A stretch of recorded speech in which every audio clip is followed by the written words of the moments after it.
Hello everyone, so if you want to create a folders on your home screen of your Xiaomi 14T Pro, so first of all grab any application and drag it into another one. Release your finger and as you see our folder was created. So let's give it a hold, let's press edit folder, here we can rearrange the size of your folder, choose the one to your needs, and if you open it up and hold your finger somewhere at the blank space, you will open up your folder editor mode. So let's press on the name. Let's give it our folder name, for example, 2.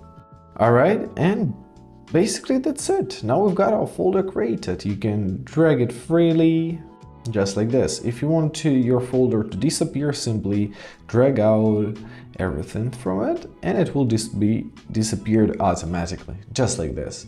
And that's it. I hope this video was helpful. Thank you so much for watching and have a great day.